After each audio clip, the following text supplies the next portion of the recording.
All right, let's go back to election news now. The global trend suggesting that young people are not keen on participating in the elections. In South Africa, there are 4.3 million registered voters aged between 20 and 29.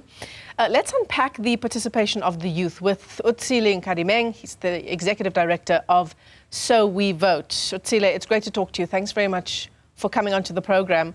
I will say this much, I don't fall in that category of voters aged between 20 and 29, but you look like you do. Why are you not going out and voting?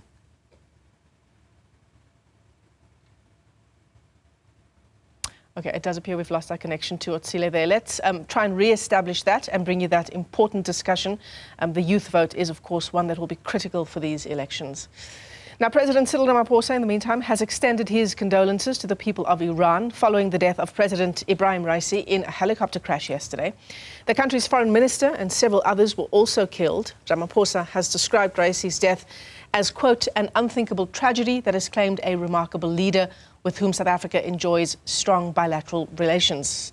The 63-year-old served as the 8th president of Iran from August 2021 until his death.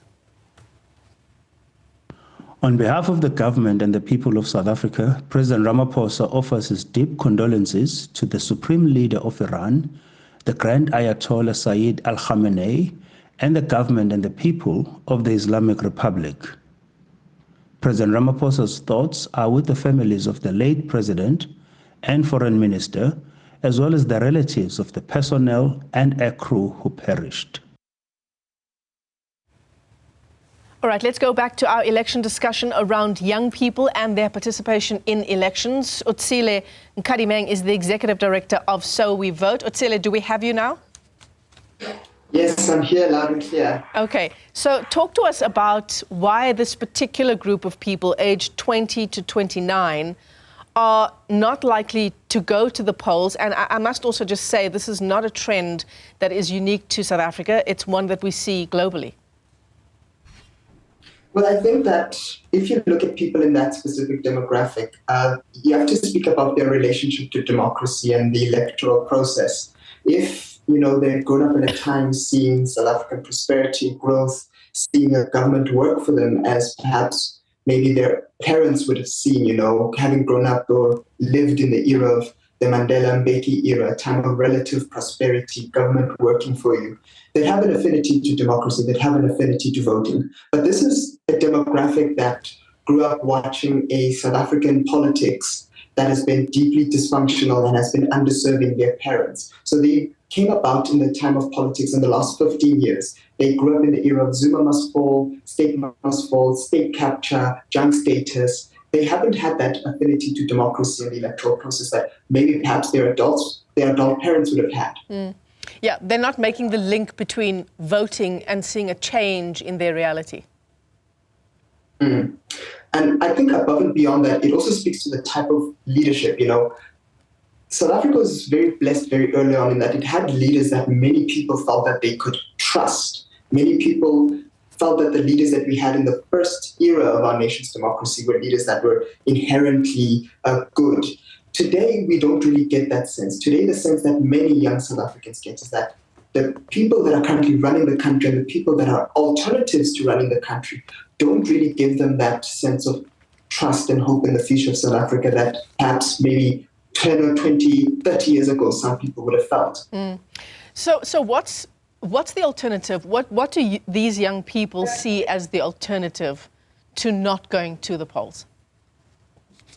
Well, you look at how they're participating politically, there's this narrative that they just don't care about the electoral process, or rather they just don't care about the country, let me put it that way. But that's actually not true. You look at the sentiment of a lot of these young people, they're the ones that are leading civic spaces, they're starting nonprofit organizations, they're activists on the ground, helping to push the state and helping to push important actors in the decision-making process in our country to the right conclusions. So they're engaging in the most unconventional ways. And I think that's an alternative that they'd much rather buy into, because a lot of these young people would have grown up in a time seeing gift of the givers doing a lot more in their community than their elected ward councillor or their member of parliament. Yeah, it's so strange to listen to you describe this, Otsile, because, if I go back to some of the reportage during the registration drives during the month of February, the IEC reported having young people showing up in their numbers to register to vote. We obviously have this large amount of eligible voters, 14 million of us who are eligible, who don't even register to vote, never mind show up on election day. And a large portion of that is the young vote. But do you feel heartened by that, the fact that they have registered and that registrations for young people have increased this year? No, I really do feel heartened by that. I mean, it speaks to the sentiment that we do care and that we do want to get involved. I mean, the people who have taken the effort to at least get involved have shown that, okay, I'm ready to exercise my ownership in this country. But the fact that they don't vote on election day speaks to the fact that I want to exercise my ownership, but I just don't trust anyone to give custodianship of government to. So it heartens me because it says that the sentiment is clear. We care and we want to vote and we want to be here. But I think the message is more to the political class that we hear we want to vote, but none of you appeal to us. None of you are trustworthy. We cannot trust any of you with our country. And I think that's really where the disconnect between registering to vote and actually voting on election day lies for that specific demographic. So what is the kind of work that your organization, So We Vote, does now in the build-up to elections? We've got 8 days to go. So We Vote is a youth voting advocacy group. We primarily want to change the culture around voting, because we think that if we can change the culture around voting and the culture around politics in this country, we can close the age gap at the election polls. So primarily what we've done, we've only operated for 5 months now as an official organization. We were started by myself, Tafir Mustafa, and a bunch of other people in the group. Back when we were in high school. We felt that the politics was not working in this country, and a lot of our peers weren't going to buy in because of the way politics works and because of how inaccessible it is.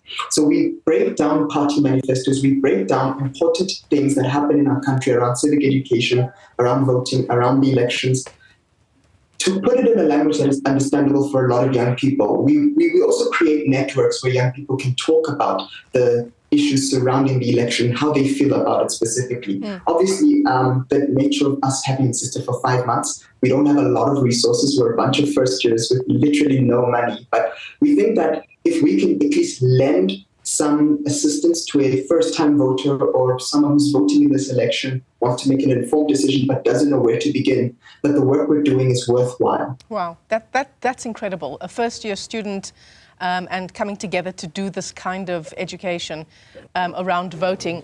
What prompted you to start this organization? As a first-year student, no doubt this is the first time you're going to be voting as well. I mean, it was a profound sense that we needed someone to show up and make us feel good, or at least someone to show up and make something good happen in this election. I didn't feel that I could trust the parties with giving me a well-rounded image of where the country was going to lie.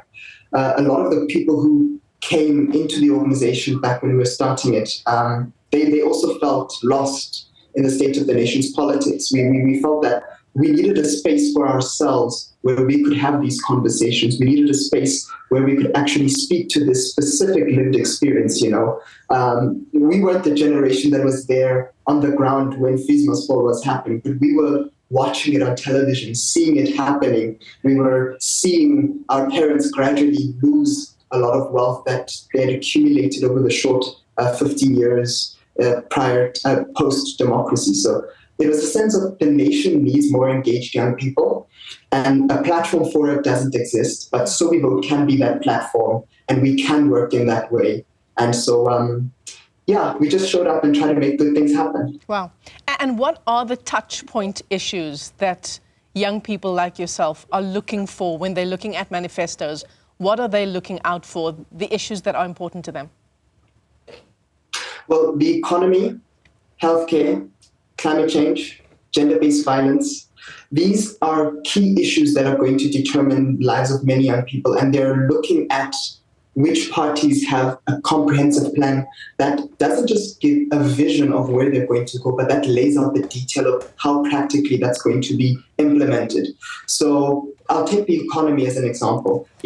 When you're reading party manifestos on the economy, it's very tough to actually pinpoint what specifically they want to achieve. They lay out very broad ideas, but they don't really give us the detail of, in practical application, what does that look like? So we will communicate with them because we say, listen, we've spoken to young people who are voting for the first time, or maybe not even for the first time in this election, but they're voting nevertheless. They want to understand more practically what your policy looks like.